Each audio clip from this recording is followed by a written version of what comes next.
You were a victim of Gerald Ford's. He molested you. Yes, as a little bitty child. And by the time I was sold into the project and taken to Mackinac Island, Michigan, I was also subjected to Pierre Trudeau, who was a prime minister of Canada, and he was a master of mind control of individuals and nations. So at Mackinac Island, Michigan, where I also met who had become my owner in MK Ultra, and that was U.S. Senator Robert C. Byrd. So as you'll notice, I'm mentioning Democrats and Republicans. I'm mentioning various global leaders because they've all been in this together. It doesn't matter about party lines or even nations to this globalist agenda.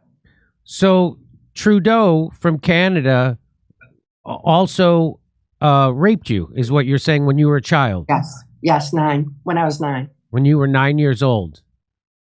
Okay. And so that started with Gerald Ford. So you mentioned a lot of other, you mentioned Robert Byrd. Now, I don't know if people remember Robert Byrd. I do. He was a former Grand Wizard of the KKK who became a senator who Joe Biden bragged about working with. So it is. And so Robert Byrd, in the book, you talk about how he was a sadist, right? And he liked to beat you. He was extremely violent, and he used that for mind control purposes because, again, trauma is a basis of mind control. And he was acutely aware of that. And he was all about control. It's not about perversion. It's about control. It's same as it is when children are sexually assaulted. It's about control and power. It's not about any kind of perversion. Yeah, Senator Byrd was in office for over 50 years and was very in high positions of power and influence. And when we understand that and start seeing what occurred during his time, how our country was sold out to this globalist agenda and the erosion of our constitutional values of freedom and justice for all occurred under his watch.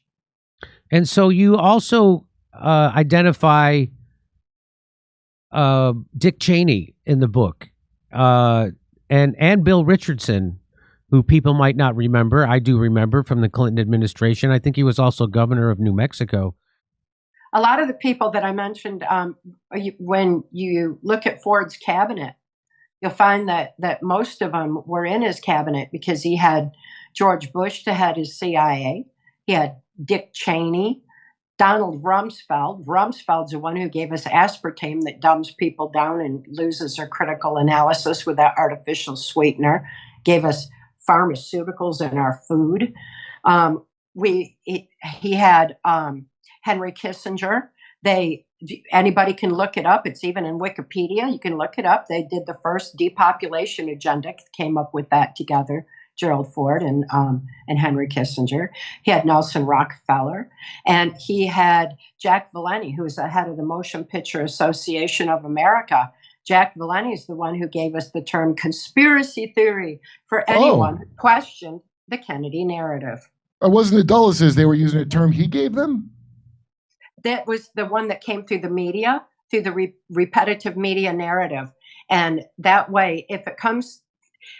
Repetition is the most basic form of mind control 3 times, and it goes into the subconscious. Yeah, absolutely. And she was just laying the groundwork for Epstein Island. She was working the Caribbean operations, the OAS, the Organization of American States, running MK Ultra mind control slaves like myself through to handle the drugs for the CIA's cocaine operations. So she was heavily involved in drug and human trafficking, especially child sex trafficking, what was going on in Haiti, and set up the Virgin Islands, the Epstein Island, all that aspect. She was absolutely horrible. And like Senator Byrd, she was Hillary Clinton's mentor, and anybody can find Hillary singing those two praises, which is absolutely disgusting.